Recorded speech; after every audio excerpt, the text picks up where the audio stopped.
ternyata Allah lebih sayang kepada hamba daripada kasih sayang ibu. Ibu kepada anaknya. Dalam hadis kata Nabi SAW, "Lallahu arhamu bi ibadi min hadhi bi waladiha." Sungguhnya Allah lebih sayang kepada hamba-hambanya daripada ibu ini terhadap anaknya. Rasulullah mengucapkan hal ini ketika ada seorang ibu yang kehilangan anaknya di dalam peperangan, dia cari anaknya. Dia ingin dan dia nangis-nangis mencari anaknya. Bayangkan bagaimana seorang ibu anaknya masih kecil hilang. Kita tahu kasih sayang ibu kepada anak paling besar, apalagi dalam kondisi demikian. Akhirnya ketika dia dapat anaknya, maka segera dia dekap, dia susui anaknya nangis-nangis, dia susui.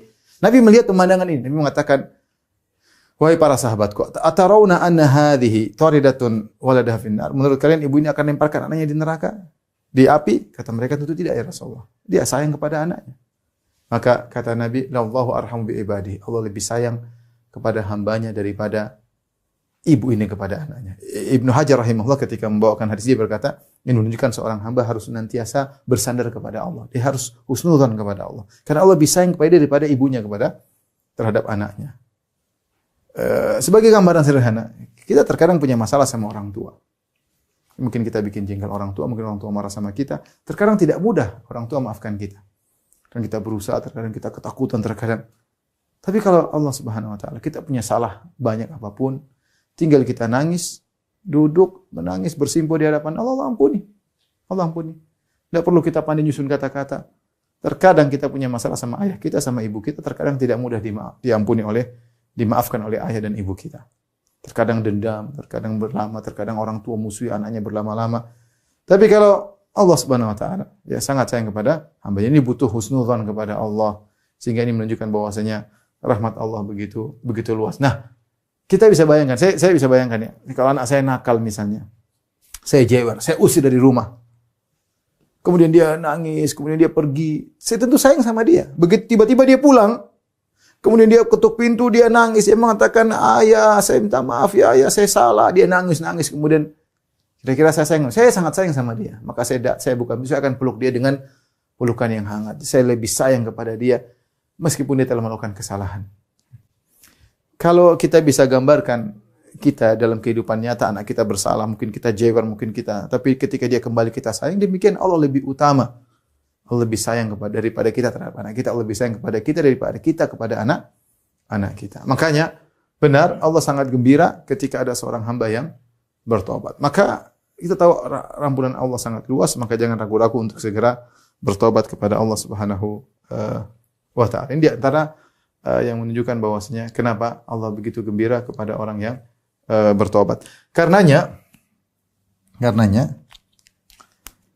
Nabi mengabarkan ya, jika ada manusia jika manusia tidak bertobat, ada manusia tidak berdosa, maka Allah akan musnahkan.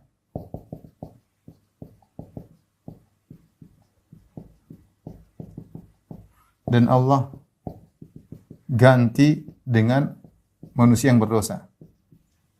Manusia yang berdosa dan bertobat.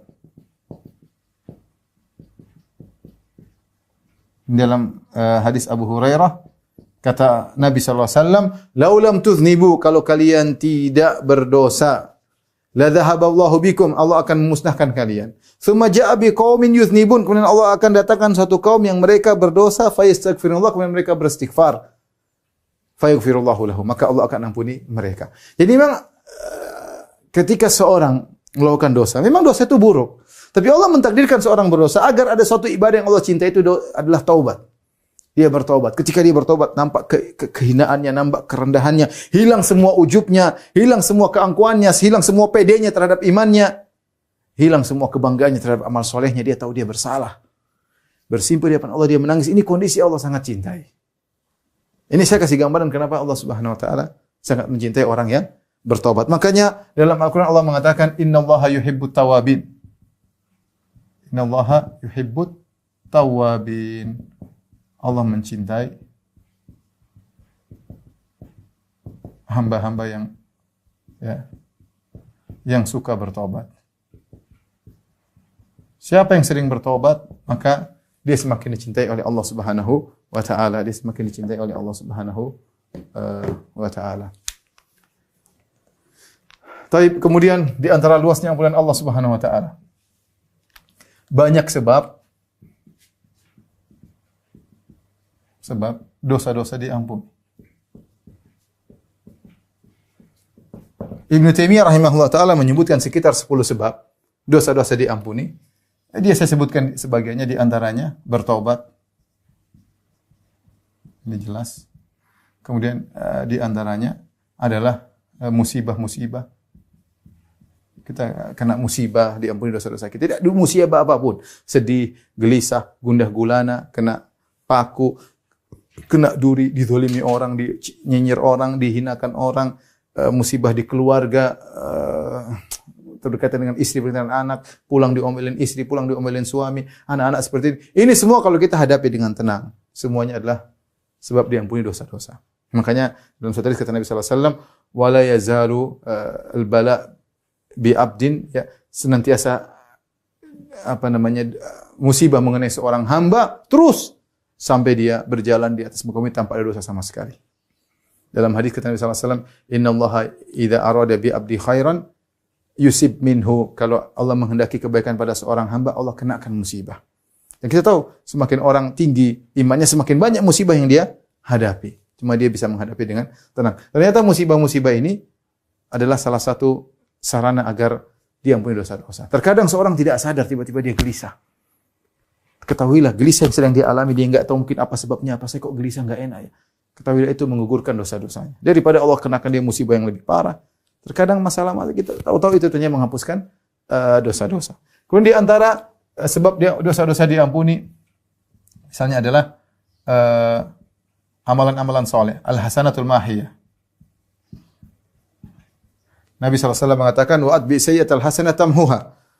Kalau kau melakukan dosa, maka ikutkanlah kebaikan. Niscaya akan mengampuni dosa-dosamu. Allah beri ampunan dengan kau beramal soleh. Para ulama mengatakan amal soleh itu seperti air yang bersih, dosa seperti najis. Kalau air bersihnya banyak, dosa tersebut akan hilang. Ya, seperti najis kalau kita sirami air akan hilang. Contoh seperti Allah mengatakan, jika Anda tidak sengaja melihat aurat wanita, perbanyak lihat Al-Quran. Baca Al-Quran. Semoga penglihatan yang bersih ini bisa menghapuskan penglihatan yang salah tersebut. Jika seorang melakukan maksiat, segera berbakti pada orang tua, bersedekah, salat malam, lakukan kebaikan-kebaikan agar dosanya tersebut diampuni oleh Allah Subhanahu wa taala. Di antaranya adalah yang keempat misalnya doa orang-orang beriman untuknya. Ya. Kalau seorang sudah meninggal, ada orang doakan dia, atau dia masih hidup, ya Allah ampuni dia, ampuni. Dia diampuni oleh Allah Subhanahu wa taala dengan doa orang-orang beriman untuknya. Di antaranya lagi misalnya syafaat, ya, orang-orang beriman untuknya. Atau syafaat Nabi sallallahu alaihi wasallam tentunya yang lebih utama.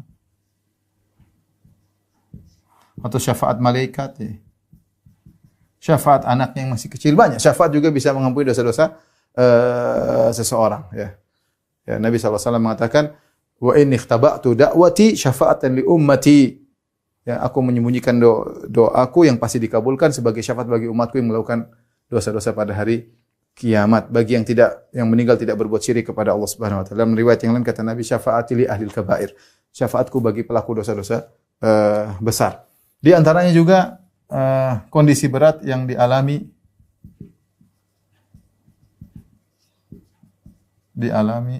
di hari akhir. Kata para ulama, contohnya seperti dhammatul qabr, himpitan kuburan. Himpitan kubur. Contohnya mestinya dahsyatnya padang mahsyar.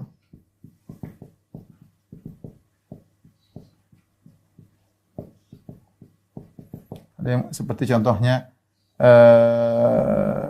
dahsyatnya sirat. Sebenarnya Allah mengatakan ini adalah salah satu hal yang bisa menghapuskan dosa-dosa seseorang, menghapuskan dosa seseorang. Dan sebab-sebab yang lain yang disebut oleh para ulama ini yang saya ingat hanya sekian. Ibnu Taimiyah rahimahullah menyebutkan sekitar ada 10 di antaranya juga yang terakhir mungkin adalah ampunan Allah. Ampunan Allah tanpa sebab ya. Tanpa sebab khusus. Ini ketujuh. Allah mengampuni ya, karena Allah mengatakan innallaha la yaghfiru ayyushraka bihi wa yaghfiru ma duna dzalika liman yasha. Allah tidak mengampuni dosa syirik, tapi Allah mengampuni dosa selain syirik bagi yang Allah kehendaki. Ada dosa Allah ampuni, terserah Allah Subhanahu wa taala ya. Demikian rekan-rekan yang dirahmati Allah Subhanahu wa taala, apa yang bisa kita sampaikan yang penting adalah bukan sebagai wawasan, yang penting kita amalkan. Jangan pernah suudzon kepada Allah Subhanahu wa taala. Yakinlah sebagaimana dalam hadis qudsi, ana inda dhanni 'abdi bi, kata Allah, aku tergantung persangkaan hambaku kepadaku. Falyadhunnu 'abdi bi ma syaa. Silakan hambaku mempersangkakan diriku dengan apa yang dia kehendaki. In dhanna khairan falahu, kalau dia berprasangka baik kepadaku, bagi dia kebaikan. Wa in dhanna syarran falahu, kalau dia berprasangka buruk bagiku, bagi dia keburukan. Maka kapan kita melakukan maksiat, kita yakin Tuhan kita lebih sayang kepada kita daripada ibu kita kepada kita. Segera kita kembali, segera kita minta ampun. Kapan kita bermaksiat lagi, minta ampun lagi kepada Allah. Demikianlah, jangan pernah kita berhenti untuk terus minta ampun kepada Allah Subhanahu wa taala. Semoga Allah menjadikan kita hamba-hambanya yang senantiasa bertobat, yang dicintai oleh Allah Subhanahu wa taala, yang diilhamkan untuk senantiasa kembali kepada Allah Subhanahu wa taala. Kurang lebih saya mohon maaf. Wabillahi taufiq wal hidayah. Assalamualaikum warahmatullahi wabarakatuh. Subhanakallah bihamdik asyhadu an la ilaha illa anta astaghfiruka wa atubu ilaik.